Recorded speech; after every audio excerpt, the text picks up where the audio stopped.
이번 영상에서는 개발자 중심으로 AI 시대의 커리어를 어떻게 바라보면 좋을지 제 생각을 한번 이야기해 볼게요. 해당 영상은 제가 라이브로 했던 강의를 요약한 거라는 거 말씀드리고요. 이 영상을 보시고 질문 있으신 분들은 댓글에 올려주시면은 제가 시간 나는 대로 보고 제 생각을 공유해 보도록 하겠습니다. 제 소개부터 드리자면은 저는 서울대 컴퓨터공학과에서 학사 석사 마치고 삼성전자에서 커리어 시작했고요. 2000년에 좋은 기회가 생겨서 실리콘밸리로 넘어왔고 처음 11년은 검색 엔진 개발을 했어요. 창업도 한번 해봤고 야후에 들어가서 매니지먼트 트랙으로 처음 넘어가 봤고요. 그게 생각보다 적성에 맞는다는 것을 깨달아서 그 뒤로는 뭐 필요하면 개발도 직접 하지만 팀이 어느 정도 커지면 개발은 손에서 띄고 매니저로 일을 하고 있고요. 2012년에 7개월 정도 갭이어를 갖고 그 다음에 데이터 도메인으로 넘어가서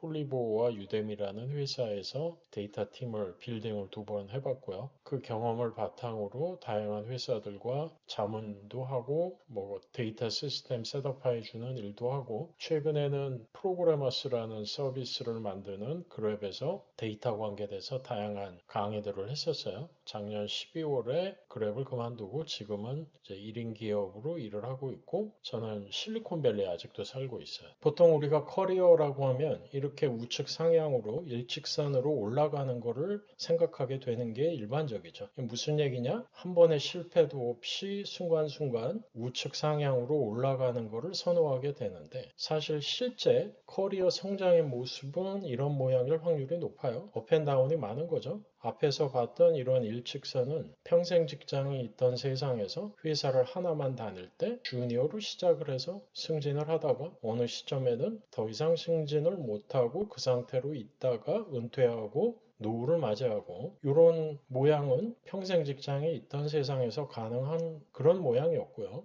요즘처럼 빠르게 변하는 세상에서는 이렇게 업앤다운이 많다는 거예요. 결국 무슨 얘기냐? 내려가다 보면 올라가고 올라가다 보면 내려간다는 거예요. 그래서 순간순간 우측 상향으로 올라가고 난 절대 밑으로 안 내려갈 거야.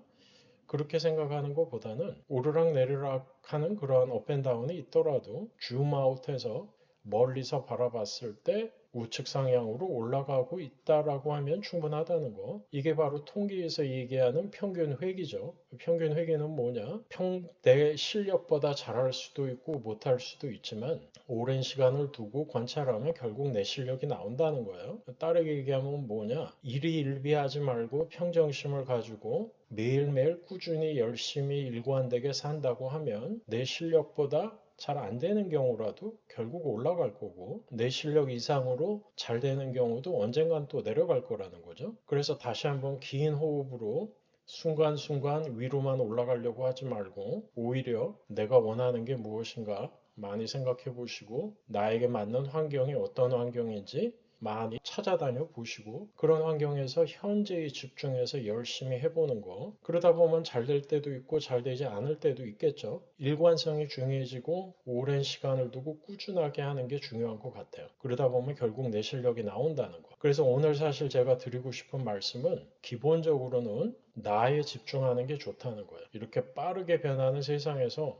변하지 않는 건 나라고요. 내가 원하는 게 정말 무엇인가? 세상에 맞추려고 하지 말고 세상을 나에게 맞추는 게 오히려 요즘처럼 빠르게 변하는 세상에서는 맞는 방식이 아닌가 싶어요. 내가 원하는 게 무엇인지 항상 고민해 보시고 그거 시도해 보고 그게 만약에 잘 안 돼도 한 살이라도 젊을 때 그런 경험을 해볼 수 있다라고 하면 내가 잘하는 환경이 어떤 환경인지, 내가 잘하는 일이 어떤 일인지 파악할 수 있을 거란 말이에요. 그래서 그렇게 내가 원하는 거 항상 생각하면서 시도해보고 현재에 집중하라는 거, 어느 환경에 있건 내가 맡은 일을 잘하기 위해서 최선을 다해보는 거예요. 그러다 보면 다시 한번 잘 될 때도 있고 잘 안 될 때도 있겠죠. 커리어가 생각보다 길기 때문에 하나 잘 안 된다고 해서 내가 망할 일은 절대 발생하지 않아요. 긴 호흡으로 바라보면서 내가 원하는 게 무엇인지 항상 고민해 보시고 행동으로 옮겨보고 현재에 집중하고 거기서 배운 거를 바탕으로 다음 선택 조금 더 잘하고 나에게 맞는 거 찾아가고 그래서 시간이 많이 남아있기 때문에 긴 호흡으로 커리어를 바라보고 내가 원하는 것이 무엇이고 현재에 집중할 수 있는 환경이 어떤 환경인지 찾아가는 게 요즘처럼 불확실한 세상에서는 더 맞는 방법이 아닌가 싶어요. 이제 다음으로 넘어가 볼게요. 이제 앞에서 했던 얘기를 약간 반복하는 느낌인데 평생 직장에 있던 세상에서는 커리어 사다리라는 말이 있었어요. 커리어 레더 라고 한 단계씩 위로 올라간다. 그런 의미였고 여기에서는 절대 밑으로 내려가거나 옆으로 간다는 그런 뜻이 없었죠. 하지만 요즘 세상은 커리어 정글짐이란 말을 해요. 무슨 의미냐면 다양한 방향성이 있다는 거예요. 위로만 올라가는 게 아니라 옆으로 가기도 하고 밑으로 떨어지기도 하고 다시 올라가기도 하고. 그래서 요즘은 커리어 레더가 아니라 커리어는 정글짐이다 라는 말을 하는 거고요. 이게 더 중요해지는 이유는 이제 120살까지 산다고 한단 말이에요. 그럼 보통 80살까지는 일을 해야 될 거예요. 그 얘기는 뭐냐? 앞에 굉장히 많은 시간이 남아 있다는 거죠. 여러분들이 지금 예를 들어 30대 중반이다. 80살까지 일한다고 치면 45년이 남아 있는 거예요. 시간이 많기 때문에 커리어를 길게 긴 호흡으로 바라보는 게 필요하다는 거고 오히려 하나의 일을 선택해서 나는 이거를 오랫동안 붙들고 늘어져서 전문성을 쌓고 안전하게 커리어를 끌고 가겠다. 굉장히 위험한 생각이라는 거죠. 오히려 다양한 일 시도해보고 내가 못할 것 같은 역할 해보고 나에게 맞는 게 무엇인지 찾아가는 게 요즘 같은 세상에서는 더 맞다는 거예요. 그래서 뒤에서 또 얘기해 보겠지만 그럼 도대체 요즘 세상의 전문성이나 안정성은 어떤 거냐? 옛날 세상의 전문성, 안정성, 그러니까 평생 직장에 있던 세상에서의 전문성, 안정성은 기왕이면 조금 더 큰 회사 가서 거기서 뭔가 전문적인 분야를 하나 선택한 다음에 그거를 오랫동안 파고드는 거였지만 이젠 아니란 말이에요. 기술이 어떻게 변할지 아무도 모르고 어떤 기술이 언제 AI에 의해서 아주 쉬운 기술로 바뀔지 아무도 모른다는 거예요. 그거는 저도 모르고 여러분도 모르는 거죠. 뒤에 얘기하겠지만 제가 생각할 때 요즘 세상의 전문성은 변화 두려워하지 않고 내가 원하는 게 무엇인지 더 많이 생각해보고 많은 시도를 해보는 사람들. 그러는 사람들이 커리어 앞단에는 실패를 조금 더 할지 모르지만 긴 커리어에서 후반기에 훨씬 더 행복하고 건강하게 살 거라는 거예요. 그럼 이제 이런 얘기를 조금 더 해볼게요. 앞에 얘기했듯이 나와 남이 있는 경우 많은 경우 우리가 내가 원하는 선택을 한다고 하지만 사실은 남의 이목을 고려한 선택을 하는 경우가 많죠. 그래서 뭔가 선택을 할 때 이 선택이 정말 내가 하는 선택인가? 아니면은 남의 이목을 고려한 선택인가? 꼭 생각해 보시고 또 우리는 현재를 사는 게 아니라 오지 않은 미래를 걱정하면서 미래를 준비하려고 엄청나게 노력을 한단 말이에요. 그러니까 오늘도 질문 들어온 거 보면 어떻게 하면 미래를 준비할 수 있을까요? 그 질문들이 굉장히 많아요. 오히려 요즘 같은 세상에서는 나에게 맞는 환경 빨리 찾아서 그 환경에서 최선을 다하는 것, 현재에 집중하는 것이 훨씬 더 건강하고 행복하게 사는 방법이 아닌가 싶고요. 다시 한번 긴 호흡으로 바라보라는 거예요. 시간이 많기 때문에 앞단에 선택 한두 개 잘못했다고 해서 내가 망하지 않아요. 충분히 시간이 있고 그런 경험을 통해서 더 좋은 방향을 찾을 수 있다라고 하면 시간 잘못 보낸 게 아니라는 거죠.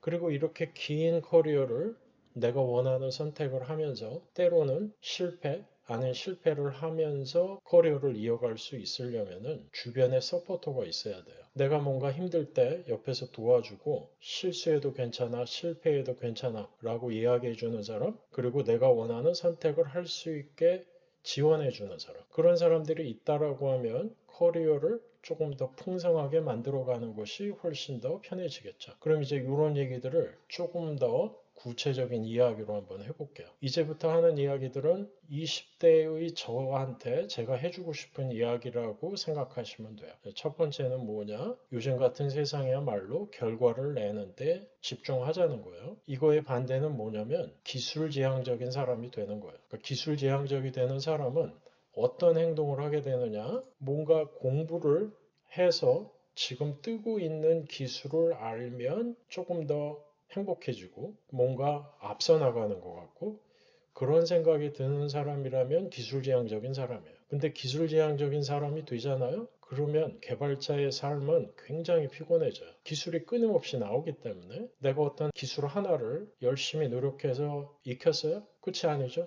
그 사이에 또 새로운 기술 나온단 말이에요. 그럼 그거를 또 쫓아가서 공부를 해야 되고 그러다 보면 끝이 없어요. 결국 그건 현재에 집중하지 못하고 아직 오지도 않은 미래를 걱정하면서 지금 내 시간을 행복하게 보내는 게 아니라 조바심 불안감에 쫓기면서 아직 오지도 않은 미래를 걱정하면서 보내는 거란 말이에요. 이게 제가 볼 때는 실리콘밸리에 있는 개발자와 한국에 있는 개발자의 차이점 중에 하나예요. 실리콘밸리에 있는 개발자들은 상대적으로 뜨는 기술을 쫓아다니는 것보다는 본인이 맡은 일을 잘 하기 위한 결과를 내는 데 집중을 좀 더 해요. 그러다 보니까 또 어떤 차이가 있냐면 한국에 있는 개발자들은 대부분의 개발자들이 개발을 손에서 떼는 거를 두려워해요. 내가 개발을 그만두는 순간 예를 들어 매니저가 되거나 프로젝트 리드가 되면 내 커리어가 망하는 거 아니냐 그런 고민을 많이 한다는 거죠. 개발을 계속해야지 내 커리어가 조금 더 안전하다 그런 생각들을 한다는 건데 실리콘밸리에 있는 개발자들은 상대적으로 기술지향적이라기보다는 결과지향적이에요. 내가 맡은 일을 어떻게 하면 더 잘할까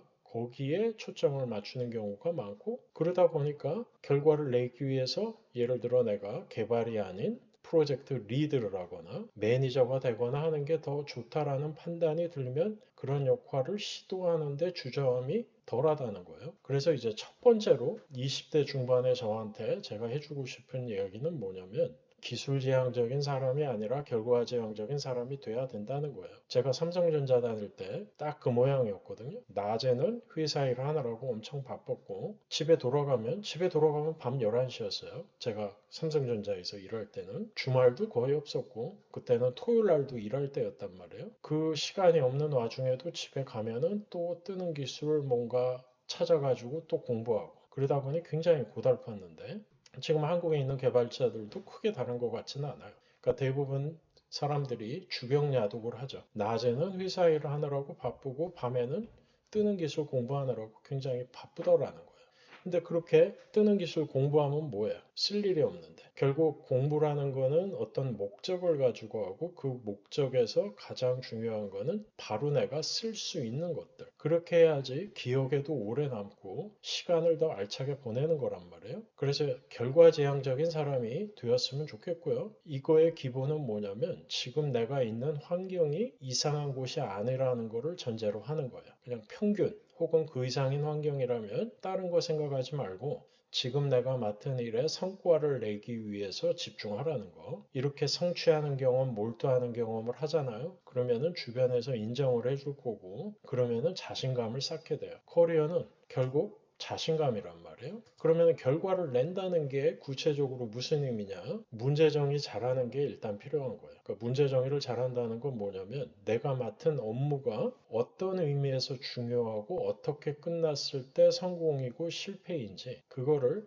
의사소통을 통해서 정의하는 걸 얘기하는 거예요. 예를 들어 내 앞에 내가 맡은 업무가 3개가 있다. 그럼 이것들의 우선순위가 어떻게 되고 특히 중요한 업무일수록 이것의 성공과 실패는 어떻게 정의되는지 이거를 본인이 판단하지 말고 나에게 일을 준 사람과 의사소통을 통해서 판단해야 된다는 거죠. 이게 안 되면은 엉뚱한 방향으로 일을 했을 확률이 굉장히 높아요. 예를 들어 등산을 내가 맡은 업무라고 가정을 해보면 나에게 일을 준 사람은 A라는 산으로 올라가라고 얘기를 했는데 내가 그거를 명확하게 파악을 못하고 물어보지 못하고 열심히 올라갔는데 B라는 산에 올라갔다. 그럼 완전히 잘못한 거란 말이에요. 얼마나 내가 노력을 했는지 그 노력이 헛되게 쓰여버린 거죠. 그래서 결국 의사소통 능력의 시작은 자기 검열하지 않고 질문을 잘하는 거예요.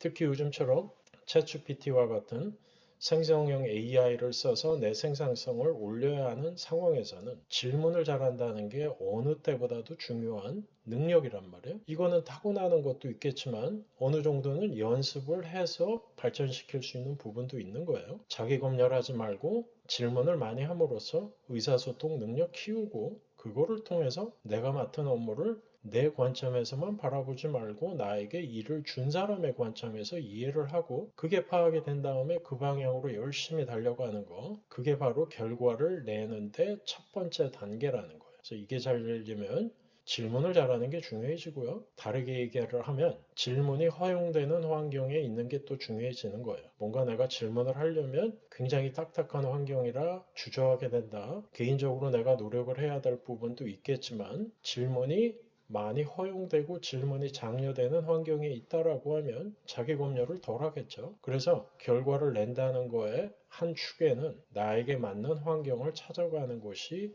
있다는 거고요. 또 개인적인 관점에서는 그 완벽주의에 빠진 사람들이 생각보다 많단 말이에요. 모든 일을 완벽하게 할 필요가 없는 거고 우선순위 따져서 중요한 일을 조금 더 완벽하게 하고 덜 중요한 일은 완료하는 거로 충분한 경우도 많다는 거고요. 뭔가 한 번에 끝내려고 하지 말고 점진적으로 처음에 한번 대충 빠르게 만들어서 돌려보고 불충분하면 조금 더 고도화하고 이러한 형태로 점진적으로 개선을 해나가는 방식으로 일을 해도 된다는 거예요. 자, 다시 한번 결과 중심의 반대는 기술 중심이라는 거. 기술 중심이 되는 순간 인생이 굉장히 고달파져요. 그러지 말고 나에게 맞는 환경 찾아서 현재에 집중하면서 결과 내는 사람이 되라는 거. 그거를 통해서 인정받고 자신감 쌓고 인정을 받잖아요. 그러면 그게 좋은 평판으로 이어지게 돼요. 좋은 평판을 갖는 사람이 되잖아요. 지인 추천 형태로 내가 생각지 못했던 기회들이 계속 생겨요. 그래서 첫 번째로 제가 드리고 싶은 얘기는 뭐냐? 결과 중심적인 사람이 되자라는 거고요. 아까 제가 자기 검열 얘기를 했는데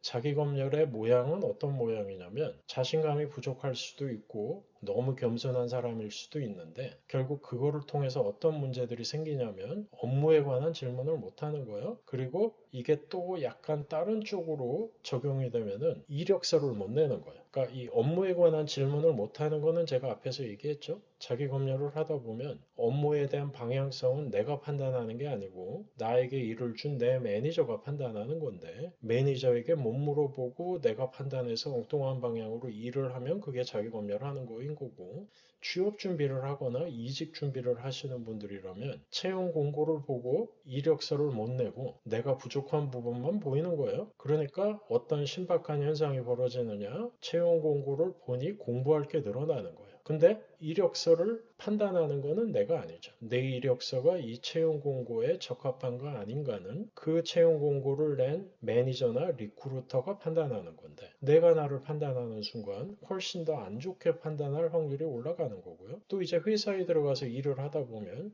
승진을 하고 싶은 욕망이 있는데 이야기를 못 꺼내는 거예요. 부족하다고 느껴지니까. 그러니까 보통 어떻게 행동을 하냐면 열심히 일을 해서 성과를 낸 다음에 승진을 요구해야겠다. 이제 그렇게 가는 건데 그 포인트에서 문제는 열심히 일을 해서 성과를 낸다는 포인트에 있는 거죠. 내 관점에서 또 나를 판단하는 거예요. 승진을 결정하는 건 내 매니저란 말이에요. 내 매니저가 보는 관점에서 내가 잘하고 있는 부분, 부족한 부분이 무엇인지 파악을 하고 맞는 방향으로 노력을 기울여야 되는데 그 이야기를 못 꺼내다 보니까 본인이 본인을 판단하게 된다는 거죠. 그러면 결국 이 자기 검열이라는 거는 뭐냐? 본인이 본인을 판단해서 의미가 없는 분야에서 본인이 본인을 판단하고 있는 거. 그게 자기 검열인 거예요. 나에게 업무를 누군가 주었다? 그럼 그 업무의 성공과 실패는 나에게 업무를 준 사람에게 물어보는 게 맞는 거고 내 이력서가 이 채용 공고에 적합한지 아닌지는 이력서 내보면 아는 거예요. 그거를 내가 판단하는 순간 이력서를 못 낸단 말이에요. 이력서를 못 내잖아요. 아무 일도 생기지 않아요. 승진도 마찬가지죠. 승진을 결정하는 거는 내 매니저이기 때문에 빨리 승진이라는 욕망이 있다라는 것을 표현하면서 어떤 부분이 충분하고 어떤 부분이 불충분하냐 물어봐야지 충분한 부분은 덜 노력하고 불충분한 부분, 부족한 부분을 보완하는 형태로 일을 해볼 수 있을 텐데 이 이야기를 꺼내지 않는 순간 엉뚱한 방향으로 불필요한 노력을 할 확률이 올라간다는 거예요. 그래서 이 자기 검열이라는 게 생각보다 커리어에서 나의 발전 속도를 늦추는데 상당한 영향을 끼친다는 거. 그리고 여러분이 한국 밖에 나가서 예를 들면 미국에서 일을 하고 싶다라고 하면 자기 검열하면 정말 힘들어져요. 왜냐? 실리콘밸리에는 자기 검열하지 않는 사람들로 넘쳐나기 때문이죠. 인도계가 특히 그런데 기본적으로 동아시아권들은 자기 검열을 많이 해요. 하지만 서양 서양에서 자란 친구들이나 인도계 친구들은 자기 검열을 별로 안 한다고. 자기 욕망을 굉장히 잘 드러내고 어떤 부분이 부족하냐 피드백 달라 그런 얘기 굉장히 잘한다는 거. 그래서 이런 부분이 이제 또 돌이켜보면은 저도 커리어 초반에 그리고 미국에 처음 넘어갔을 때 잘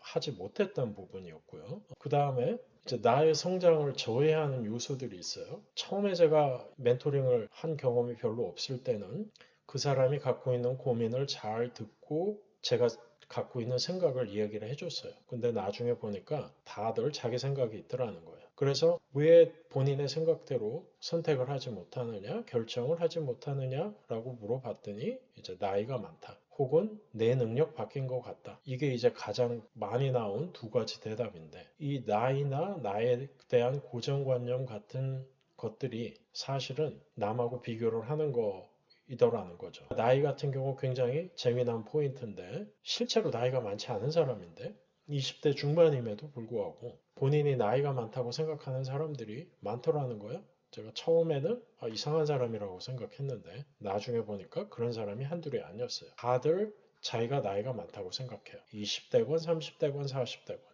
해보고 싶은 일이 있지만 내 능력 밖이라고 생각하는 경우도 생각보다 많은데 이 두 개의 실제 이유는 남하고 비교를 하는 거더라는 거예요. 누구하고 비교를 하냐면 비슷한 또래인데 나보다 훨씬 더 잘하는 사람들. 결과론적인 비교를 하는 거죠. 그러니까 대략 어떤 느낌이냐면 이 사람이 나하고 나이가 비슷하지만 훨씬 더 일을 잘하니까 그거를 바라보는 관점이 어떤 관점이냐면 이 사람은 타고난 것 같고 나는 뭔가 타고난 것 같지 않고 이거 해봐야 나는 저 사람처럼 잘할 것 같지 않으니까 포기하는 거예요. 혹은 하고 싶은 욕망이 있지만 그 욕망을 못 드러내는 거예요. 근데 그런 비교가 잘못된 비교인 이유는 그 사람이 앞단에 얼마나 노력을 했는지 나는 모르는 거잖아요. 그냥 결과론적으로 비교를 하는 거라고요. 그 사람이 그 앞단에 얼마나 노력을 하고 시간을 썼는지 생각하지 않고 그냥 겉으로 보이는 것만 가지고 이 사람은 왠지 타고난 것 같고 나는 아닌 것 같고 그렇게 비교를 하면서 나는 이걸 하면 안 돼. 하고는 싶지만 잘하지 못할 것 같아. 라고 지레짐작을 하더라는 거죠. 그래서 남하고 비교하는 거는 정말 커리어 성장에 엄청난 해가 되는 행동이고요. 나보다 잘하는 것 같은 사람을 보는 관점은 어떻게 하면 나도 저 사람처럼 될까? 내 역할 모델, 내가 되고 싶은 사람으로 바라보는 게 맞지. 저 사람은 타고난 사람이고 나는 아니라고 그렇게 판단을 하면 안 된다는 거. 이런 생각은 창업자들도 엄청나게 많이 해요. 잘 나가는 창업자 뉴스로 계속 듣잖아요. 그러니까 계속 비교하게 된다고요. 근데 뉴스를 통해서 못 듣는 사실은 뭐냐면 그런 잘 나가는 창업자들이 앞단에 얼마나 고생을 하고 실패를 했는지는 뉴스에서 얘기하지 않죠. 잘하는 창업자들 치고 처음부터 잘한 사람은 없어요. 다들 앞단에 실패하고 고통을 견디면서 성장한 사람들이 잘한다는 거. 그래서 그 커리어라는 관점에서는 남하고 비교하지 마세요. 자, 다음으로 또 과거의 상처가 있는 경우 본인이 원하는 선택을 잘 못하는 거예요. 그래서 이 과거의 상처라는 게 또 생각보다 중요해지는데 여러분들이 가끔은 생각해 봐야 될 게 뭐냐? 나는 도대체 어떤 상처가 있는 사람인가? 그거 많이 생각해 봐야 돼요. 특히 경력이 어느 정도 쌓인 분이라면은 상처가 없을 수가 없거든요. 어떤 프로젝트를 했는데 잘 안 됐다. 어떤 직장에서 매니저와 사이가 안 좋았다. 동료와 사이가 안 좋았다. 그런 경험이 없을 수가 없어요. 근데 그게 인지가 안 되고 치유가 안 되면은 경력이 쌓이면서 현명한 사람이 되는 게 아니라 오히려 이거는 이래서 싫고 저거는 저래서 싫고 이상한 사람이 될 확률이 높아요. 그래서 상처를 인지하는 것도 굉장히 중요해지고요. 뭔가 다른 사람과 이견이 생겼을 때 어려운 대화를 어떻게 하느냐도 굉장히 중요해져요. 기술적인 부분만 중요하다고 생각하실지 모르지만 어느 레벨을 넘어가면은 그 다음부터는 의사소통 능력이 훨씬 더 중요해져요. 의사소통 능력이란 결국 내 의견을 얼마나 잘 전달하느냐, 남의 의견을 얼마나 잘 듣느냐, 의견의 차이를 얼마나 잘 줄여가느냐, 그런 것들이 중요해지고 그런 능력 역시 타고나는 게 아니라 부단한 연습을 통해서 실수해 가면서 성장하는 기술이라는 거, 노력이 필요한 기술이라는 거예요. 그 다음은 어떤 게 있냐면 정답을 찾는 행위를 하는 거예요. 그러니까 어디엔가는 파랑새가 있겠지. 어떤 직군을 찾으면 안전하게 오랫동안 내 커리어를 끌고 갈 수 있을 거야. 혹은 대기업에 가면은 내 커리어가 안전하게 오래 갈 수 있겠지. 정답을 찾는 행위들, 이런 것들이 어쩌면은 우리가 커리어를 조금 더 건강하게 이루어 나가는데 걸림돌이 된다는 거죠. 그래서 여러분들이 뭔가 내가 하고 싶은 게 있는데 나이가 많아서 못하겠다. 내 능력 바뀌어서 못하겠다. 과거에 해봤는데 잘 안 됐다. 뭔가 준비를 해서 실수 없이 해야겠다는 생각이 든다. 지금 그냥 해보는 게 제일 좋은 방법인지도 모른다는 거예요. 왜냐? 시간이 많이 있거든요. 생각보다 오래 산다는 거. 30대 중반 나이 많은 것 같지만 80살까지 일한다고 치면은 40년이 넘게 남았어요. 한 살이라도 젊을 때 내가 해보고 싶은 거 해보고 그 결과가 좋지 않다고 하더라도 호기심이 사라지기 때문에 그 다음 선택을 훨씬 더 잘할 수 있고요. 그거를 통해서 내가 맞는 분야, 내가 즐기는 분야, 나에게 맞는 환경을 찾아갈 수 있다라고 하면 점점 더 행복한 사람이 되는 거예요. 한 큐에 끝내려고 하지 말라는 거. 예, 그리고 이제 여기서 한 가지 더 얘기하고 싶은 게 이 마지막 정답 찾기에서 대기업을 선호하는 건데 요즘처럼 한 사람의 커리어에서 다수의 회사를 다닐 수밖에 없는 환경에서는 대기업을 간다고 해서 내 커리어가 완성되지 않는다는 거예요. 그냥 내가 앞으로 다닐 10개, 20개 회사 중에 하나일 뿐이지 그 이상도 그 이하도 아니에요. 대기업을 가면 좋을 것 같지만 사실 대기업 갔을 때 좋아하는 거는 주변 사람들이지 내가 꼭 행복하지는 않더라는 거예요. 만약에 갈 수 있는 기회가 있다라고 하면 가서 본인이 직접 느껴보고 결정하면 돼요. 근데 제가 여기서 염려하는 포인트는 뭐냐면 대기업에 가면 게임 끝이야. 그렇게 엄청난 기대를 하는 거는 위험하다는 거예요. 가보면 거기는 또 거기 나름대로 문제가 있는 거지. 완벽한 세상은 없단 말이에요. 그래서 대기업에 가는 거를 가지 말라고 제가 하는 얘기가 아니고 너무 큰 기대를 갖지 말라는 거. 결국 내 커리어를 완성시키는 거는 나지 내가 다니는 회사가 아니라는 거예요. 지금 취업 준비하시는 분들 수능 공부하듯이 2년, 3년 공부하면 대기업에 갈 수 있지 않을까? 굉장히 위험한 생각이에요. 너무 큰 기대를 갖고 가면 실망도 큰 법이고요. 한 큐에 끝내서 대기업에 가겠다는 생각보다는 어디가 됐건 사람이 좋은 곳 찾아서 거기서 돈 벌고 일 배우면서 성장해서 그 다음에 조금 더 좋은 곳에 가면 된단 말이에요. 한 큐에 끝내려고 하지 말고 점진적으로 발전시켜도 된다는 거. 그거는 정말 좀 강조하고 싶어요. 커리어는 수능 공부가 아니에요. 수능은 몇 년 공부해서 대학 가고 끝이죠. 커리어는 40년, 50년 동안 연속적으로 벌어지는 거라고요. 어디 한 군데서 내가 시작한다고 해서 내 커리어가 안전해지거나 하지 않아요. 오히려 그런 생각이 내 커리어를 더 불안하게 만들 가능성이 있다는 거예요. 공부로 승부 보려고 하지 말라는 거. 공부를 할 필요는 있지만 그 공부가 정말 내가 원하는 건지 그리고 몸으로 부딪혀서 나하고 맞는 건지 아닌 건지 판단하는 게 더 중요하지 공부를 통해서 준비하겠다 그렇게 좋은 생각 같지는 않아요. 다음으로 얘기하고 싶은 건 뭐냐면 인격적으로 성숙한 사람이 되는 거 그리고 거기에 필요와 호기심에 기반한 학습 능력을 갖는다고 하면 금상첨화일 것 같아요. 실리콘밸리에 이런 말이 있어요. Hire character, train skill. 인성이 된 사람을 찾아서 기술을 가르쳐라. 그런 말이에요. 반대로 기술을 아는 사람을 뽑아서 인성을 가르치는 것은 거의 불가능하다는 거예요. 근데 여기에 인성이 좋은 사람이 학습 능력을 갖고 있다라고 하면 진짜 딱 우리가 원하는 인재라는 거죠. 그럼 인격 성숙이라는 게 왜 중요하냐? 이게 좋은 평판의 중요한 요소거든요. 어떤 사람이 좋은 평판을 갖고 있다라는 것은 두 가지를 의미하는 거예요. 하나는 내가 맡은 일을 성공으로 이끄는 그런 결과를 보여주는 사람이라는 거고 다른 한편에는 가치락이 좋은 인격적으로 성숙한 팀 플레이어라는 게 있다는 거죠. 좋은 평판은 뭐냐? 결과를 내는 사람 곱하기 팀 플레이어 이 두 개라는 거예요. 그래서 앞에서 얘기했지만 좋은 평판을 가진 사람이 되잖아요. 그러면은 커리어가 생각보다 좋게 풀려요. 나하고 같이 일했던 사람들이 다른 직장에 가서 추천을 하게 된다는 거죠. 전 직장에서 A하고 같이 일했는데 너무 좋았다. 저 사람 일도 잘하고 같이 일하면은 도움이 되는 팀 플레이어다. 그런 평판을 만들어낼 수 있으면은 생각보다 커리어가 잘 풀리게 돼요. 그래서 인격적으로 성숙한 사람이 되는 게 남한테만 좋은 게 아니라 나한테도 좋은 거라는 거.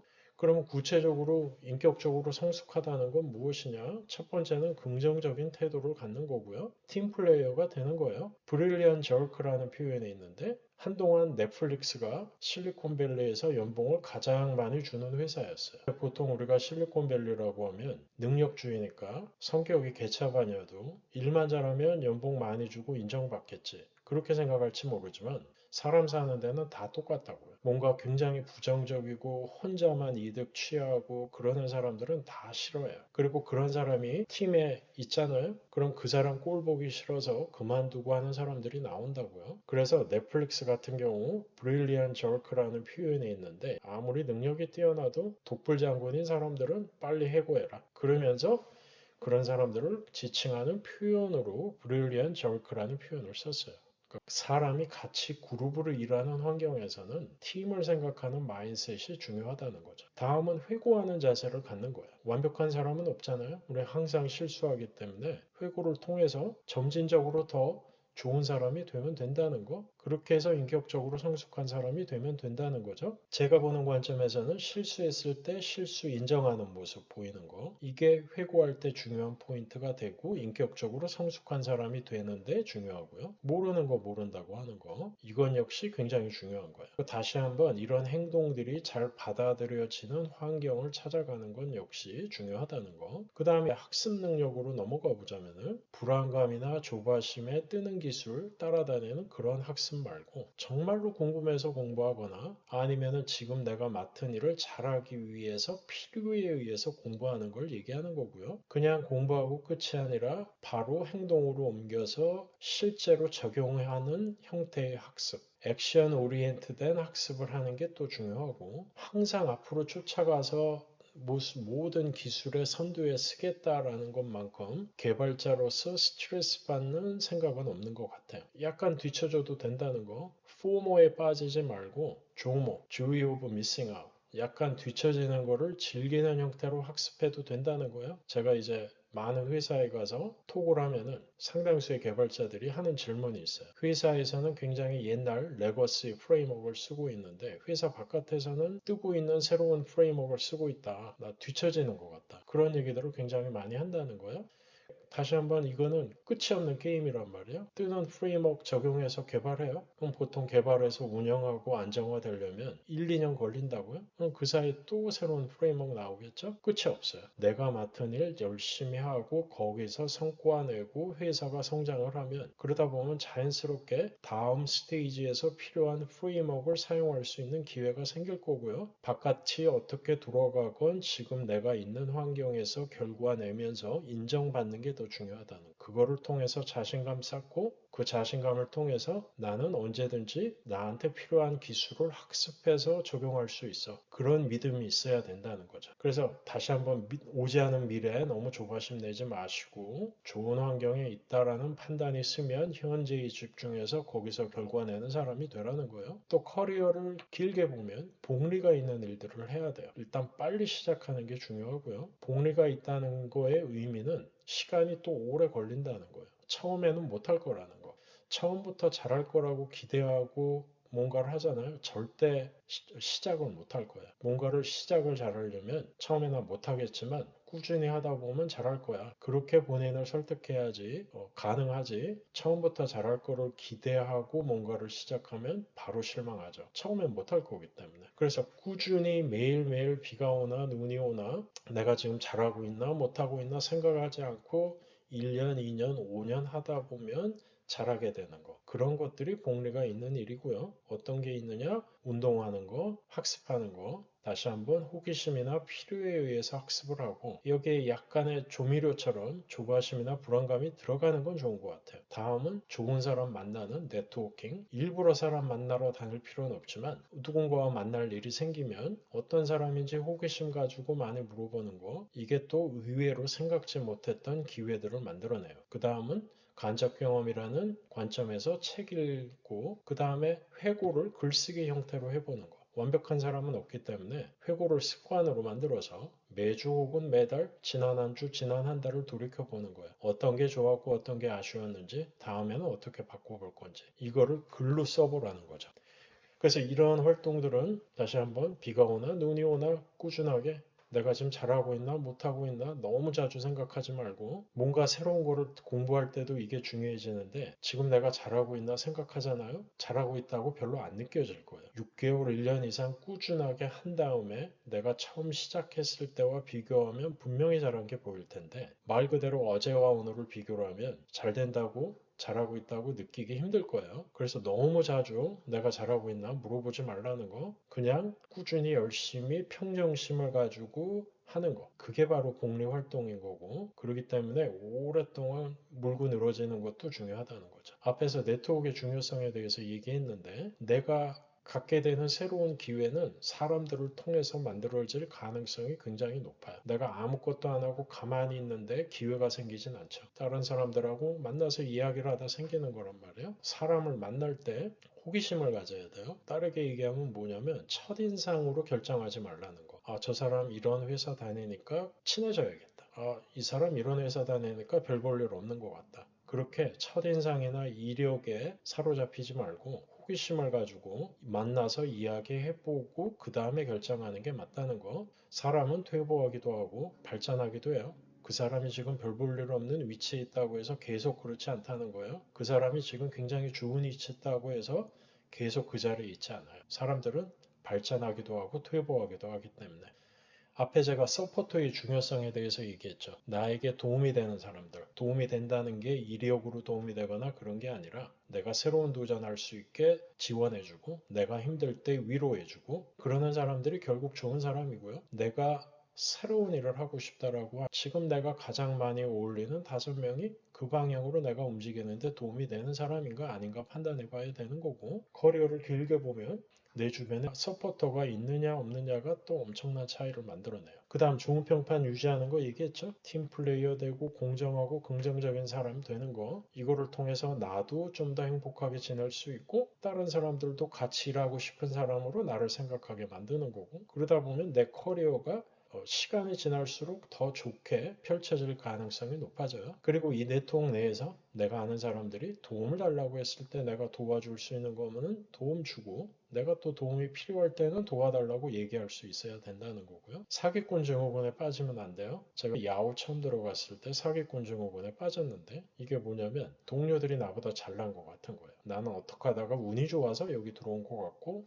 이 사람들은 나보다 훨씬 더 능력이 있는 것 같고 결국은 자신감 부족인데 그럼 어떻게 자신감을 가질 거냐? 결국은 내가 맡은 일을 성취하는 것만큼 나에게 자신감 심어주고 동료들이 나를 인정하게 만드는 건 없다는 거. 내가 어떤 기술을 알고 있느냐는 별로 중요하지 않아요. 어떤 결과를 내는 사람이냐 그게 훨씬 더 중요하다는 거고요. 결국 커리어의 시작은 자신감이고 자신감의 기본은 나를 사랑하는 거라고 생각해요. 나를 사랑하는 거는 뭐냐? 부족한 나를 있는 그대로 받아들이는 게 나를 사랑하는 거예요. 그리고 그 위에서 회고 활동 같은 거를 통해서 점진적으로 더 좋은 사람이 되는 거. 그게 제가 생각할 때 나를 사랑하는 거고 이게 내 자신감의 근본이 돼야 된다는 거죠. 그럼 이제 일반적인 어떤 커리어에 있어서 여러분들이 바라봤으면 하는 관점을 제 기준에서 얘기를 해봤고요. 이제 조금 더 개발자 관점에서 이야기를 해볼게요. 자, 첫 번째는 AI 시대건 아니건 여전히 기본기는 중요해져요. 그래서 코딩을 앞으로는 내가 다 하진 않겠지만 적어도 큰 그림을 그릴 수 있어야 되고 AI 툴이 만들어준 코드를 내가 검증할 수 있어야 된단 말이에요. 그래서 여전히 기본기는 중요해질 거고 특히 테스트 잘하는 거 중요해질 거고요. 다양한 툴들이 있죠. 내 생산성을 높여주는 다양한 툴들이 있을 텐데 그런 툴들을 잘 사용하는 거. 이 툴들하고 친해지는 게 굉장히 중요해져요. 챗GPT라든지 그런 거를 매일매일 쓰는 거예요. 내 옆에 있는 친구, 동료라고 생각하고 같이 페어 프로그래밍 하는 느낌으로 계속 물어보고 답 나오면은 맞는지 검증하고 뭔가 이상하면은 또 물어보고 그래서 이런 챗GPT 잘 쓰는 거 그리고 깃허브에 보면은 코파일럿이라는 거 있단 말이에요. 깃허브 코파일럿을 쓰는 사람과 아닌 사람 차이에는 이미 생산성 차이가 엄청나게 난다. 그래서 이러한 생산성 툴이 내 일을 뺏어갈 거라고 생각하지 말고 그런 세상은 아직 안 왔단 말이에요. 이 툴을 어떻게 하면은 더 잘 써서 내 생산성을 높이고 이 툴을 안 쓰는 사람들보다 앞서갈까? 그런 관점으로 생각하는 게 더 건강한 관점 같아요. AI가 내 잡을 뺏어갈 거라는 것보다는 내가 일을 더 잘할 수 있게 만들어준다라는 관점에서 계속 사용해 보라는 거고요. 다시 한번 결과 중심적인 사람이 돼서 지금 내가 하는 일에 필요한 기술을 학습하거나 내가 정말로 호기심이 있어서 알고 싶은 거를 학습하는 그런 사람이 되는 거, 이게 이제 길게 보면 중요해지는 거죠. 이게 안 되면 기술 중심이 되면서 번아웃 되기 쉬운 거예요. 회사 일은 회사 일대로 하고 집에 가면은 공부하느라고 조바심 내고 불안감 들고 쉴 시간이 없고 잠 잘 자는 거 길게 보면 굉장히 중요해요. 또 많은 개발자들이 어느 정도 레벨이 올라가면 본인이 맡은 업무 시간을 추정해야 되는 일들을 하게 돼요. 내가 맡은 업무가 언제 완료되는지 추정을 해야지 다음 업무들이 온라인이 된단 말이에요. 상당수의 개발자들은 이걸 내가 어떻게 추정하냐. 그렇게 하는 사람들도 있고 너무 긍정적으로 굉장히 빨리 끝낼 수 있다라고 잘못 이야기를 하는 사람들도 있고 그렇단 말이에요. 내가 맡은 업무를 언제까지 완료할 수 있을지 추정하는 거는 이것도 연습한 만큼 잘하는 거고요. 이거를 잘하겠다는 마인드셋을 갖고 있는 게 일단 중요해져요. 제가 볼 때 중요한 거는 어떤 가정을 내가 갖고 있느냐. 그거를 일단 잘 살펴봐야 돼요. 예를 들어 어떤 업무를 맡았는데 내가 이게 일주일 걸린다고 생각을 하는 것과 한 달이 걸린다고 생각하는 것 사이에 서로 다른 가정이 있을 수 있단 말이에요. 일주일로 생각을 할 때는 뭔가 이런 부분은 됐을 거라고 가정을 하는 경우 일주일이라고 얘기를 할 수 있는 거고 한 달이라고 얘기하는 경우에는 이런 거는 내가 아직 잘 모르고 안 돼 있다라고 가정을 하면 또 너무 길게 갈 수 있는 거고 그래서 항상 어떤 업무의 완료 시간을 추정할 때는 내가 나도 모르게 하고 있는 가정이 무엇이 있는가 그거 생각해 보시고 그거를 확인하는 게 필요한 거예요. 업무 완료 시간 추정을 잘하잖아요. 일을 잘하는 사람인 거예요. 정확하게 판단을 할 수 있다는 거는 그 앞뒤로 어떤 디펜던시가 있고 어떤 언노운이 있는지 그거를 아는 사람이란 얘기죠. 그래서 업무 완료 시간을 잘 추정하는 게 어떤 프로덕트 매니저나 내 매니저를 만족시키기 위해서 하는 행동이 아니라 나를 위해서 해야 된다는 거 이거를 잘하는 사람들일수록 일을 잘해요. 그 다음은 기술 직군이 아닌 사람들과 의사소통을 잘해야 돼요. 그러니까 너무 어렵게 설명을 하거나 그러지 말고 그 사람들이 보는 관점에서 그 사람들의 언어로 설명을 해줄 수 있어야 된다는 거죠. 이것도 이제 레벨이 올라가기 시작하면 중요해지는 포인트고요. 여러분들이 어떤 일을 반복해서 매뉴얼하게 노가다를 하고 있다. 처음부터 자동화할 필요는 없지만 저 같은 경우는 세 번째 반복될 때부터는 점진적으로 자동화를 해요. 그래서 내가 반복해서 하는 일을 점점 줄이는 거 그렇게 해야지 나도 편하고 그 업무를 남에게 넘길 때도 편해져요. 자동화했다는 얘기는 그게 어떤 코드나 워크플로우 형태로 존재한다는 거거든요. 그럼 그게 다큐멘트가 되는 거죠. 내가 굳이 문서를 쓰지 않아도 코드의 형태로 문서가 있는 거예요. 그래서 업무를 넘길 때도 편해진다는 거고요. 그 다음에 그 코드를 만들었을 때 그 코드가 잘못 작성됨으로 인해서 피해를 보는 사람이 있다라고 하면은 그 사람들을 위해서 운영을 고려한 코드를 짜야 된다는 거. 뭔가 로그를 남기고 에러 메시지를 조금 더 읽기 쉽고 이해하기 쉬운 형태로 작성을 하고 그러는 것들이 운영을 고려한 코드 작성하는 거의 기본인 거예요. 내가 만약에 코드를 잘못 작성하잖아요. 그럼 누가 고생하느냐? 영업하는 사람들이 고생하거나 커스터머 서포트 팀에 있는 사람들이 고생할 확률이 올라가요. 그런 사람들과 자주 소통하면서 어떤 문제가 있는지 파악하는 사람, 그런 사람들이 팀 플레이어인 거고 결과를 중요시하는 사람들인 거죠.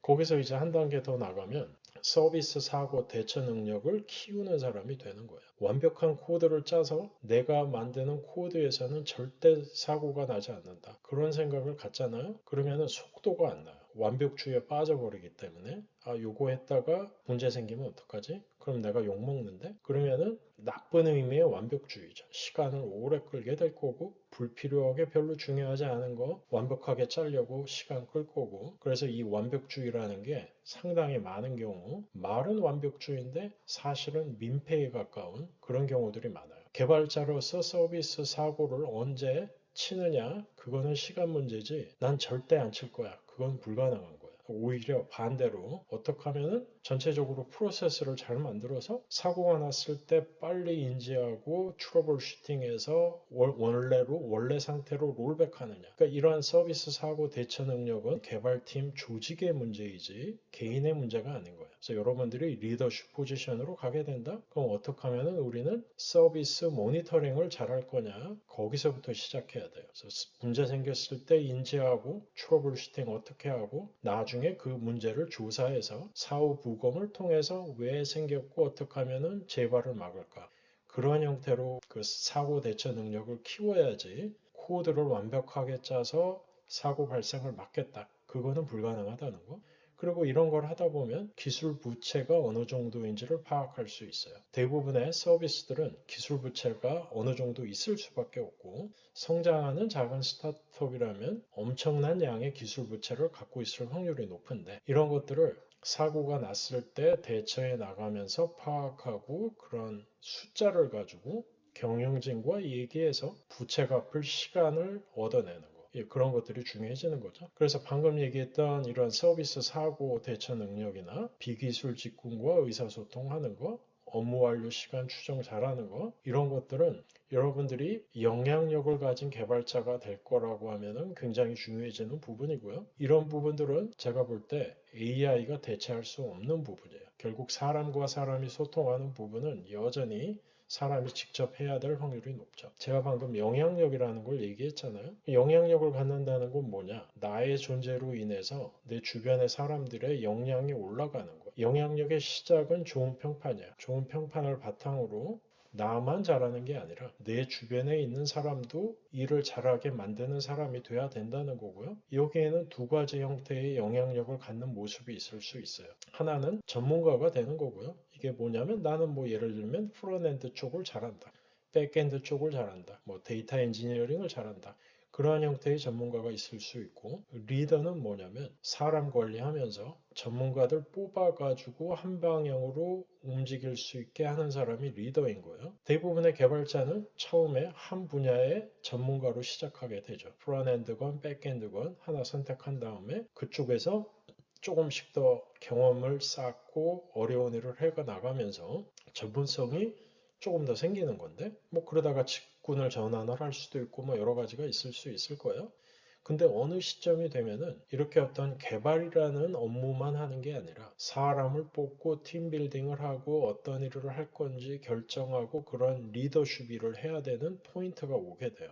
근데 리더로 갔을 때 상당수의 개발자들이 헤매는 포인트가 어디냐? 내가 모르는 업무를 할 팀원을 못 뽑는 거예요. 예를 들어 내가 백엔드 개발자로 매니저가 됐어요. 그러다가 인정받고 그 위에 레벨의 매니저가 돼요. 그러면 나는 백엔드 개발자인데 프론엔드 쪽까지 책임을 져야 되는 거예요. 근데 내가 프론엔드를 몰라요. 그러면 이때부터 내가 프론엔드 쪽 사람을 뽑아서 이 사람을 매니저할 수 있을까? 이 사람이 나 무시하지 않을까? 그런 사기꾼 증후군에 빠진다고요. 그러면 전문가 트랩에 빠져버린 거예요. 전문가 트랩은 뭐냐? 모든 걸 알아야 직성이 풀리고 안심이 되는 거죠. 리더가 되려면 전문가 트랩에서 벗어나야 돼요. 내가 모르는 것도 매니저할 수 있어야 되고 대충 하는 것도 매니저할 수 있어야 되고 결국은 좋은 사람 뽑아서 그 사람에게 적당히 위임하고 결과 잘 체크하고 뭔가 문제 있다고 생각되면 그냥 넘어가지 말고 꼬치꼬치 캐묻고